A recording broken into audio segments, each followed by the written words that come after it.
Olá, queridos alunos, tudo bem? Direito Penal 4. Como nós estamos vendo os crimes contra a administração pública, chegou o momento de nós verificarmos qual é o conceito de funcionário público para fins penais. Para isso, nós temos que nos reportar ao artigo 327 do Código Penal. Então, senhores, neste momento, Código Penal na mão, artigo 327. Vamos lá? Então, o artigo 327 diz o seguinte: considera-se funcionário público para efeitos penais quem, embora transitoriamente ou sem remuneração, exerce cargo, emprego ou função pública. Já no parágrafo 1º, nós temos aqueles que são considerados como funcionários públicos por equiparação. Então, diz o seguinte: equipara-se a funcionário público quem exerce cargo, emprego ou função em entidade paraestatal e quem trabalha para empresa prestadora de serviço, contratada ou conveniada para execução de atividade típica da administração pública. Já no parágrafo 2º, nós temos uma causa de aumento de pena, que se traduz na seguinte determinação: a pena será aumentada de terça parte quando os autores dos crimes previstos neste capítulo forem ocupantes de cargos em comissão ou de função de direção ou assessoramento de órgão da administração direta, de sociedade de economia mista ou de empresa pública ou ainda fundação instituída pelo poder público. Então, nós temos que o artigo 327 é uma norma interpretativa que deve servir de base para as demais normas penais incriminadoras, para os demais tipos penais incriminadores.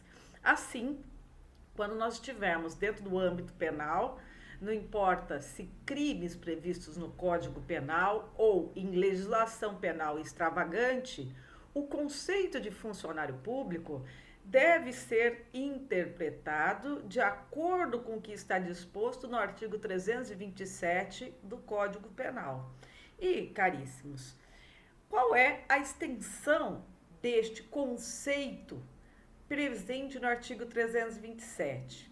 Ele vai encampar tanto o cargo público, que vai identificar um vínculo, que é identificado por um vínculo estatutário, advindo de estatuto, como vai identificar, vai abarcar, vai abranger também o emprego público, em que se tem um vínculo de natureza contratual, assim como também abarca pessoa que exerça função, que é um termo residual, uma expressão de natureza residual, que vai encampar, vai abarcar, vai abranger todas aquelas pessoas que não estão encampadas nem pelo cargo, nem pelo emprego público, mas que tenham esta função de prestar serviços para a administração pública.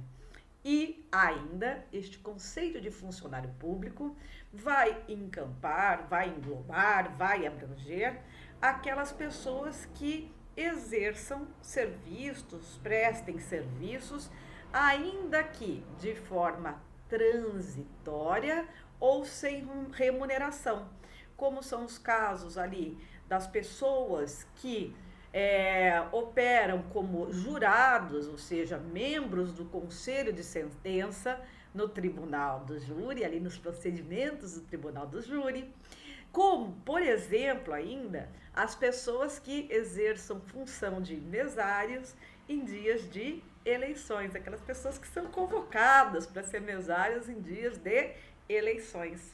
Mas vamos ver outros exemplos contidos aí no material dos senhores dentro deste conceito de funcionário público. Então, aquelas pessoas que exercem mandato eletivo, como, por exemplo, vereadores, prefeitos, governadores, né, deputados, senadores. Também temos, dentro deste conceito, as pessoas que fazem estágio, né, os estagiários, né, aqueles indivíduos que fazem estágios dentro de órgãos públicos, assim como os chamados funcionários de cartórios. São exemplos só, tá? Temos também ali juízes, desembargadores, promotores de justiça, defensores públicos, ministros, assessores de ministros, delegados, policiais, atendentes de órgãos públicos também são considerados como funcionários públicos para fins penais. Mas é importante, caríssimos, que não se faça neste momento confusão entre funcionário público e pessoas que exerçam monos público. Este conceito de funcionário público, né, que nós estamos trabalhando, está elencado dentro do artigo 327 do Código Penal. Já o munus público são encargos públicos atribuídos a determinadas pessoas, a determinados indivíduos, como aquelas pessoas que exercem tutela, que exercem curatela, aqueles indivíduos a quem se incumbe de realizar o inventário judicial, né, cuidar dos interesses do inventário judicial, chamados inventariantes judiciais. Mas também uma outra atenção especial, um outro cuidado especial, os senhores têm que tomar com pessoas que não preencham, né, que também não estão englobados neste conceito de funcionário público, como, por exemplo, o administrador judicial da massa falida, né, aqueles indivíduos que exercem que são a quem é atribuída a função de inventariante. Cuidado, não confunde o inventariante judicial que nós falamos antes e o dirigente sindical, aquele indivíduo que comanda, exerce o poder de mando dentro de um sindicato. Então, se essas três pessoas que eu acabei de elencar para os senhores, administrador judicial de massa falida, inventariante, dirigente sindical, se eles, por exemplo, subtraírem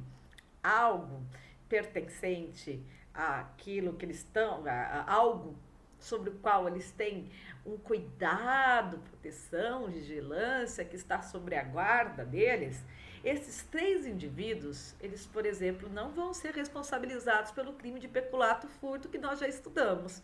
Eles vão ser responsabilizados por furto. Mas por que isso? Porque eles não têm enquadramento dentro do conceito de funcionário público capitulado no artigo 327 do Código Penal. Falamos que no parágrafo 1º nós temos a equiparação a funcionário público. Pessoas que, para fins de direito penal, são também consideradas como funcionários públicos. Vamos recordar? Código Penal na mão, vamos folhear esse código aí. Parágrafo 1º. Equipara-se a funcionário público quem exerce cargo, emprego ou função em entidade paraestatal e quem trabalha em empresa prestadora de serviço contratada ou conveniada para execução de atividade típica da administração pública. Então, esse artigo, ele fala em entidades paraestatais. Vamos dar um exemplo? Ou dois exemplos? Como, por exemplo, o SESC, o SESI. Mas o parágrafo também fala em empresas prestadoras de serviço contratadas, como, por exemplo, aquelas empresas que fazem o transporte coletivo de pessoas, como aqui em Londrina nós temos, a título de exemplo, a Grande Londrina, aquelas pessoas que são contratadas para coleta de lixo, né, especificamente aquelas empresas que são contratadas para coleta de lixo. Então, seriam 2 exemplos. Mas também se fala em, em entidades, né, empresas, vamos colocar empresas aqui entre aspas, conveniadas para execução de atividade típica da administração pública. E nisso nós podemos citar como exemplo aqueles convênios estabelecidos entre prefeitura e as santas casas de misericórdia que porventura existam dentro daquele município, né? Então esses convênios eles são estabelecidos para quê? Para prestação de serviços na área médica, como atendimento médico, como realização de cirurgias. Já falamos que no parágrafo 2º nós temos uma causa de aumento de pena. Então vamos lá, momento vale a pena ver de novo. Código Penal na mão, parágrafo 2º.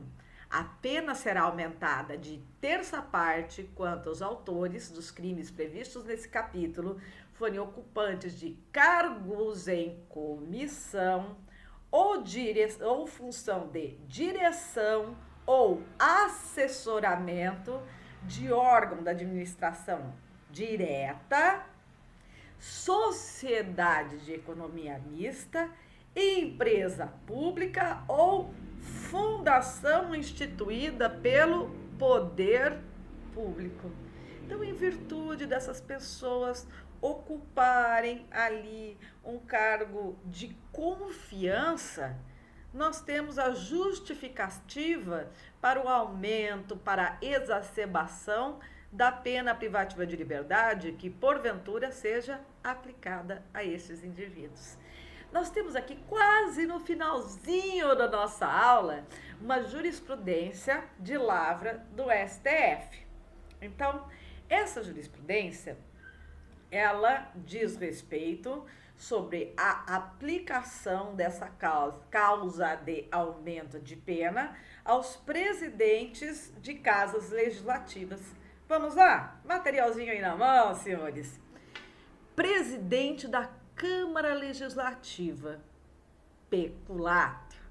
Lembra? Peculato está no artigo 312, né? Que nós estudamos. Lembra das espécies de peculato? Então, peculato, ausência de repasse de verbas descontadas, exercício de função administrativa, incidência de causa de aumento de pena do artigo 327, parágrafo 2º do Código Penal. É entendimento reiterado desta Corte que a causa de aumento de pena prevista no parágrafo 2º do artigo 327 do Código Penal se aplica aos agentes detentores de mandato eletivo que exercem cumulativamente as funções política e administrativa.